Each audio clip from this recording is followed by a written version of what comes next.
Monsieur le Président, chers amis, nous sommes très heureux de vous voir et je veux tout d'abord, au début de notre entretien, vous remercier de votre décision de participer à la manifestation commémorant le 80e anniversaire de la Grande Guerre patriotique. Je me souviens de notre entretien constructif de 2023, lorsque vous vous êtes rendu dans notre pays pour participer au sommet russo-africain de Saint-Pétersbourg. Cette visite en Russie, lors du 80e anniversaire, reflète le caractère amical de nos relations. Je rappelle également la contribution dans la défaite de l'Allemagne nazie et de ses satellites. Plus de 30 000 habitants du Burkina Faso ont fait partie de la coalition anti-Hitler qui se sont battus aux côtés de la France auprès de Charles de Gaulle, du légendaire Charles de Gaulle. Aujourd'hui, ce qui nous unit, c'est la lutte contre l'extrémisme et le terrorisme. Il s'agit de restaurer l'ordre constitutionnel face à des groupes radicaux dans certaines régions du Burkina Faso. Au cours des 2 dernières années, nous avons fait des progrès importants dans le cadre de notre collaboration dans divers domaines. Fin 2023, après plus de 30 ans d'interruption, l'ambassade de Russie à Ouagadougou a été ouverte. J'aimerais dire que nos échanges sont encore modestes, mais ils augmentent et c'est une tendance encourageante et que nous souhaitons voir se poursuivre. Il s'agit de travailler au renforcement de nos relations économiques et d'échanges commerciaux. Je mentionnerai ce qui a été fait en octobre 2024 au cours des journées économiques du Burkina Faso en Russie. Une délégation a été accueillie avec le Premier ministre. Nous avons créé une commission intergouvernementale et à la fin de l'année dernière, nous avons créé aussi un groupe de travail. Nous allons continuer à aider votre pays dans la préparation et la formation de nouveaux cadres en 2024 et 2025. Le quota des bourses russes pour les citoyens du Burkina Faso va être multiplié par 2. 27 étudiants seront accueillis, 27 étudiants supplémentaires sur le compte du budget fédéral. S'agissant des relations culturelles, à Ouagadougou, nous avons ouvert en 2024 la maison russe où est enseigné le russe. Nous avons aussi un potentiel de coopération en matière de santé. Le 24 et le 25 avril, Madame Popov s'est rendue à Ouagadougou. Elle s'occupe des conditions et de développement de laboratoires scientifiques à Ouagadougou. Nous souhaitons poursuivre ces efforts. L'année dernière, nous avons livré 25 tonnes de blé et nous souhaitons livrer d'autres denrées alimentaires. Nous enregistrons également une coordination de nos efforts sur la scène internationale avec le Burkina Faso. Nous avons également tenu des consultations avec les pays de la Confédération des pays du Sahel, comme en témoigne l'événement qui s'est déroulé en avril de cette année à Moscou. Je vous remercie de votre attention.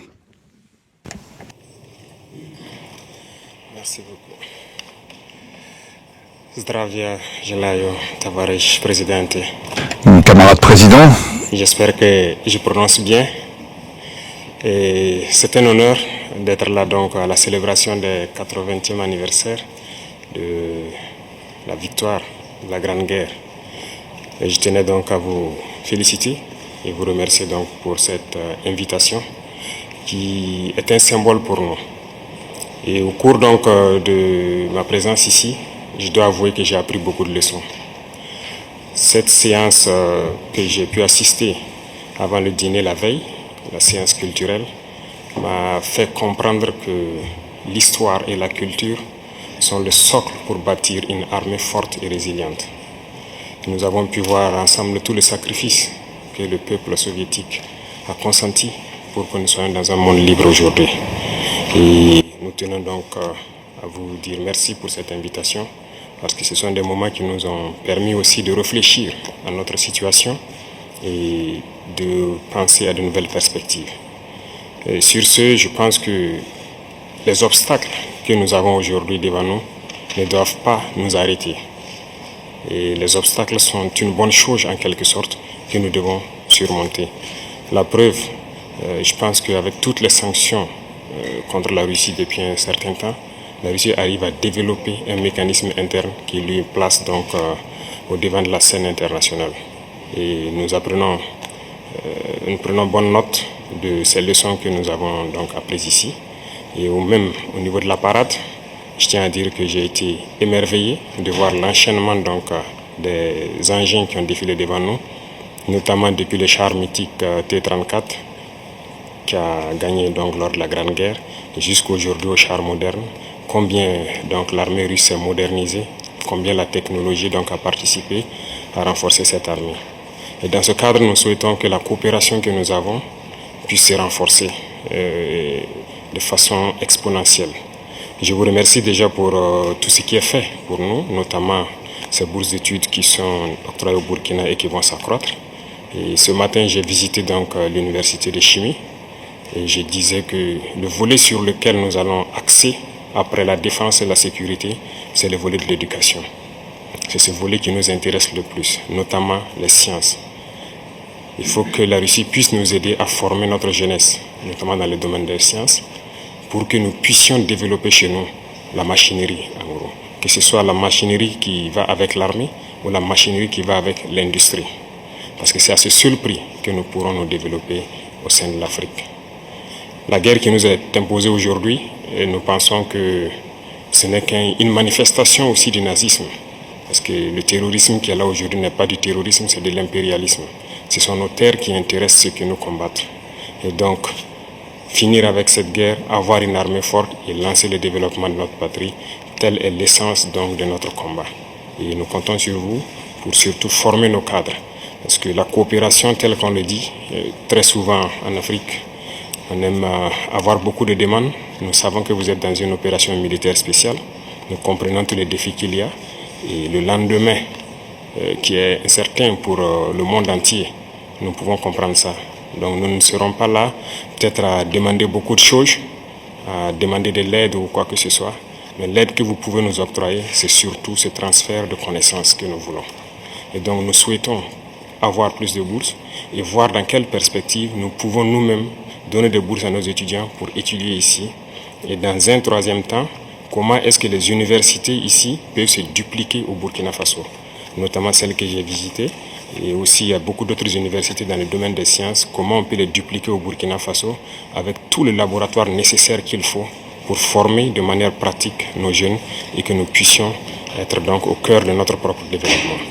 Donc c'est la demande essentielle que nous avons actuellement dans le contexte que nous vivons pour pouvoir transformer tout ce que nous avons sur place, produire beaucoup de choses nous-mêmes et que le Burkina Faso soit un hub où beaucoup de jeunes Africains vont venir et apprendre aussi la science.